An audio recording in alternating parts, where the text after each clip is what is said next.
We've got some major news on NASCAR 26 today with the first dev diary of the series, including, of course, our good friend Matt Lewis as well as Mike Duvall doing the dev diary. And we are going to talk about all the big things. If you want to watch the dev diary in full, I will link it down below in the description for you to be able to go watch. But what I'm going to do is just quite simply cover the important bits and features that we're learning about in this game, and I'll play some clips to go alongside that as well. The first thing that we have learned, however, NASCAR 26 will release on September 18th here. That is the standard edition. I would imagine, of course, you're going to get a gold edition where you'll get it a few days early, but the standard edition of NASCAR 26 is confirmed for September 18th, which is not even 2 months from now.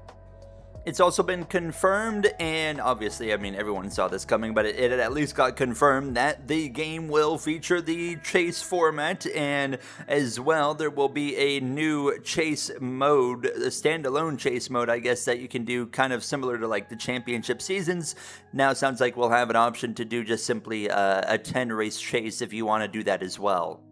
Now, they also have some new screenshots, little bits of tiny, literally little 2-second clips of gameplay as well that we will also take a look at. But let's talk about a couple of the new features announced that are major features now. And I'm sure that this is not it. This is only Dev Diary 1. Well, let's get the first one out of the way. AI cars confirmed will be DNFing in this game.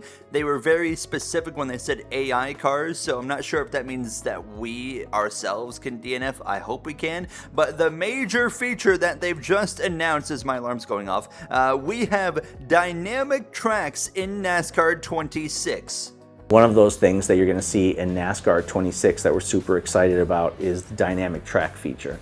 So right now, when you go into a race weekend, for races that are medium length to longer length races, when you first get to the track, it's going to be in a green state, so it won't be rubbered in, and you'll be pretty much racing the fast line to find the optimal speed around the track. But as the weekend progresses and rubber gets laid down on the racetrack through the practice session that you run and then through qualifying and obviously the race itself, it'll start to open up more lines. So it's way more than just a visual thing. It actually impacts how you drive and yeah, absolutely.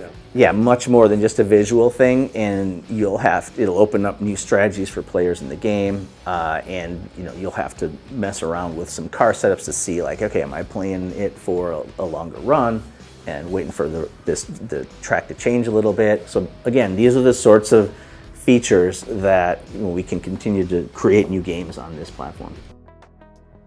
This is absolutely brilliant, and correct me if I'm wrong, I can't think of a NASCAR game in my lifetime, excluding iRacing of course, but an actual console game that's had actual dynamic tracks. At least I can't think of it. And they also confirmed, it's not just a visual thing, because you see F1 games have the tracks that visually change over time, but it doesn't really impact anything. But it sounds like here it will impact your car over time, which is absolutely awesome to see and hear. And it's going to be really cool to actually, okay, now I have to prioritize, a short run over a long run setup. It's really going to help with the career mode, I think, especially as well. It's going to make that a lot more fun, because you're going to go into one weekend where your setup absolutely knocks it out of the park on the short run, but you might fall off a cliff as the track continues to build rubber, and maybe your setup's not prepared for that or something like that. In the long run, you really struggle. I am so excited for that. Now, I do also wonder, is this something that is going to naturally happen over a long race, or is it going to be linked or synchronized to the stages? So stage 2, suddenly the state of the track changes, and then stage 3, the state of the track changes again. I'm not really sure, but I mean, obviously we'll find out as we get closer to the game, I'm sure. And yeah, I mean, hopefully as well we have proper day to night transitions now, and like the state of the track, like the dynamic tracks is kind of linked to that as well. But I think that's going to be so cool nonetheless. Online multiplayer races as well, thinking about that when you do like league races with your friends, you're going to like have the potential for, you know, someone that's really strong at the beginning of the race. Well, their setup, if you are using setups, it might not be primed up for that longer run as the rubber's building on the track, and they might fall off, and then they're gonna have to, of course, try and keep up with the track. That's the coolest thing, is now, you know, hopefully the setup I bring in at the start of the race is not going to be the setup that I leave the race with. I have to actively keep up with the track. I think that's also going to promote doing longer races for players as well, because that is just such an awesome feature to have. We heard a lot about road course penalties and issues with track extents. We've loosened some of those restrictions. Hallelujah. That's all I gotta say on that one.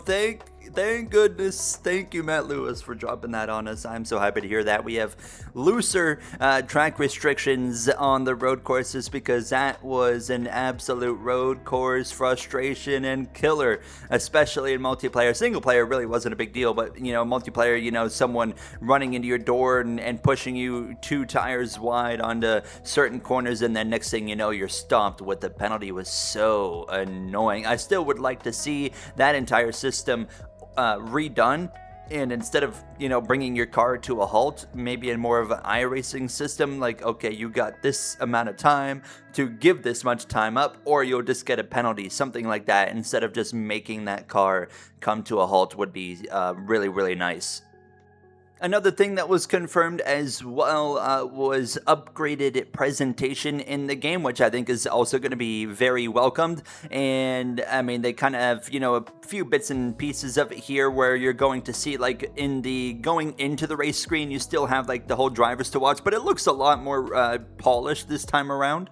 I immediately have a fear, though, seeing that, like, oh no, does that mean like the rating system is like the same? I don't know if that's anywhere close to linked, but that does make me a little bit worried, because the rating system in NASCAR 25 killed AI racing in the career mode season. So I'm really hopeful. They haven't touched on the AI racing yet. I'm hopeful that's going to be improved with more variety in how they run this game. Another shot includes, though, in the presentation of like Kyle Larson actually, you know, climbing into his car. So just like these little kind of more authenticity kind of things added in, where just like just increasing those little bits of presentation little bit by little bit. I really like to see like the fact that I'll hopefully be able to see, you know, my driver kind of climbing into the car going into these career mode races. Now, before we look at some screenshots and little kind of video snippets, one of the last things that really got confirmed as well is Door Bumper Clear will be joining the Dale Jr. download as a little bit of a podcast snippet series as well in the NASCAR 26 career mode. So I'll be curious to see what kind of route they take with that career, or with that podcast in the game versus, say, the Dale Jr. download.